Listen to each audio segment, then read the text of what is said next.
जोहार, नमस्कार। देश की बात से मैं शैलेंद्र कुमार। दोस्तों, अभी बरही अनुमंडल में पुनः मैं अविनाश कुमार आर्या चंद्रवंशी जी के साथ हूं और ये अपना नामांकन प्रपत्र कंप्लीट करके बाहर आए हैं। इनसे जानना चाहेंगे कि बरही अनुमंडल में आप बरही विधानसभा से आप नॉमिनेशन करने आए हैं। बरही विधानसभा के बारे में तो आपको पता ही होगा कि किस तरह से वहां पे चल, तो आपके मुख्य मुद्दे क्या होंगे, 1, 2, 3 में गिनती करके? सबसे पहले तो आपको बहुत बहुत धन्यवाद। और मैं बता दूं, अभी कंप्लीट करके नहीं आए हैं, आज एक साइड डाला है। हमारा औपचारिकता से कल हमारा नामांकन पूरा कंप्लीट होगा। ओके।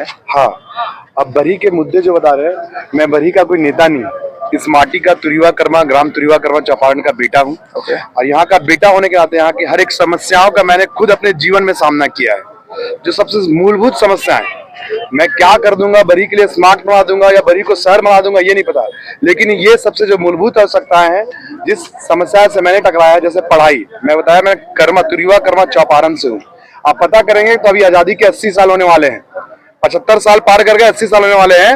लेकिन आज आप अपने बच्चे को अगर सिंपल इंजीनियरिंग, मेडिकल, डॉक्टर बनाना तो छोड़ दीजिए, अगर एक ग्रेजुएट भी कराना है, सिंपल एक ग्रेजुएट भी कराना है, तो आज इन 80 सालों में भी आप चौपारण में अपने घर के बच्चों को ग्रेजुएट नहीं करा सकते हैं।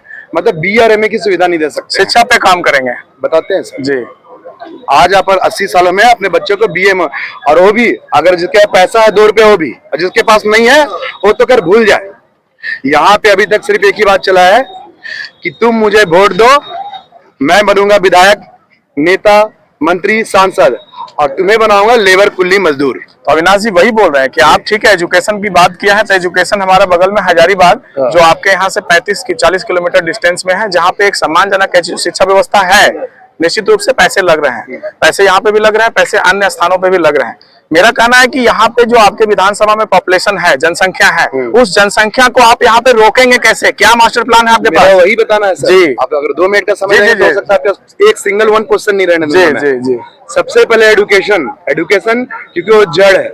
मेरा सबसे पहला मुख्य मुद्दा है कि चारों ब्लॉक में, मैं नहीं कह रहा हूँ कि इंजीनियरिंग कॉलेज खोल दूंगा, मेडिकल कॉलेज खोल दूंगा तुरंत में, लेकिन चारों ब्लॉक में डिग्री कॉलेज जरूर खुलेगा। क्योंकि आप बोले ना कि ठीक है पैसा, आप बताइए, आपके पास पैसा हो सकता है, पत्रकारिता करे तो 2-4 रुपए हमारे पास हो सकता है। अब जो बच्चे जो लेबर कुल्ली मजदूर हैं, जो खेत में, जिनके पास 3 टाइम खाना नहीं होता है, वो अपने बच्चे को ग्रेजुएट कैसे कहाँ से करवा सकते हैं? अगर वो रामपुर से है, बसरिया से है, अगर बिजैया से है, वो कहाँ से जाएंगे? हजारीबाग। निश्चित रूप से एजुकेशन का अगर हम सर एजुकेशन का अगर हम बात करते हैं, तो आप 5 ईयर से लेकर के 25 साल के, 30 साल के लोगों तक के लिए आप शिक्षा में काम कर सकते हैं। लेकिन 30 प्लस वाले जो लोग हैं, मेरी बात को सुना जाए, 30 साल के बाद जो पॉपुलेशन है, उसको आप क्या शिक्षा देंगे? उसको तो रोजगार चाहिए जिससे वो अपने बच्चों को पढ़ाएंगे। आप क्वेश्चन करें, 2 मिनट पेशेंस रखिए। नहीं, आप पेशेंस मुझे मत सिखाइए सर। मुझे आप मेरी बात को कंप्लीट सुन लीजिए। मैं उसी पे आ रहा हूँ, रोजगार पे आ रहा हूँ। हाँ, रोजगार पे बात। मैं 5 साल से वो 15 साल वाले पे नहीं आ रहा हूँ। जी जी। मैं 12th क्लास और 10th क्लास के बाद पे आ रहा हूँ। ठीक है। कि उनको पहले मैं ग्रेजुएशन, हर चारों ब्लॉक में डिग्री कॉलेज होना मस्ट है, चलिए वो करूंगा। ठीक है। उस जो शिक्षा यहाँ पे नहीं है, पढ़ाई। अब आइए कमाई पे। जी। कमाई जो आज हमारे यहाँ, हम विधायक, संसद मंत्री जरूर बनाते हैं, लेकिन हमारे यहाँ, हमारे घरों में लेबर कुल्ली मजदूर, होटल में काम करने वाले ड्राइवर, खलासी पैदा होते हैं। उन भाइयों के लिए, क्योंकि मैं यहाँ का माटी का बेटा हूँ, मैं भी पढ़ाई के लिए बाहर गया और कमाई के लिए भी बाहर जाना पड़ा मुझे, तो वो पढ़ाई और वो कमाई के लिए लोग बाहर नहीं जाए। इसलिए आप देखे होंगे यहाँ पे बहुत सारे एग्रीकल्चर लैंड है हमारे यहाँ, जो अभी भी आप जहां आंख उठाएंगे आपको एग्रीकल्चर लैंड दिखेंगे। उसके लिए मैंने पूरा एक जैविक खेती का प्लान किया है, जिसमें कोई भी खाद नहीं, कोई भी उर्वरक नहीं, एकदम ऑर्गेनिक रूप से वहां पे खेती की जाएगी। और उसमें अनेक, आपने देखा होगा अभी आयुर्वेद का समय आ गया है, आयुर्वेदिक मेडिसिन वगैरह चलता है, आयुर्वेदिक प्लांट का हम लोग ने उसमें प्लांटेशन करेंगे।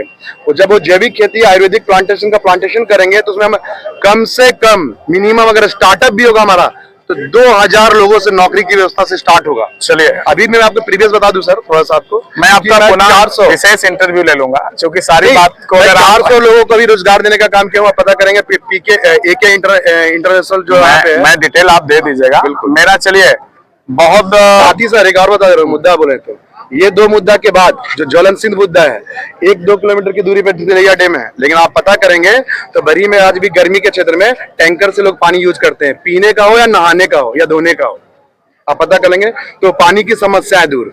उसके बाद की जो समस्या है बता दे रहा हूँ, इस बरही एक माँ इस बरी के पुत्र ने या बरी की जनता ने जब एक बार बेटा चुना तो ये बरी अनुमंडल बना था।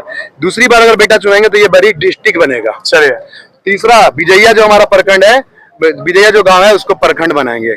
ये भी दो सबसे महत्वपूर्ण मुद्दा चलिए, है। ये जहां से हैं विशेष रूप से इनका दायित्व जो है सो निर्वहन करने के लिए तैयार है अपना विजयिया गांव से, कि उसको अगर जीते तो प्रखंड बनाएंगे, एजुकेशन व्यवस्था सभी ब्लॉक में लाएंगे, और साथ ही साथ जो रोजगार के लिए इन्होंने इनके पास ऑर्गेनिक खेती मतलब एग्रीकल्चर फील्ड पे काम करेंगे।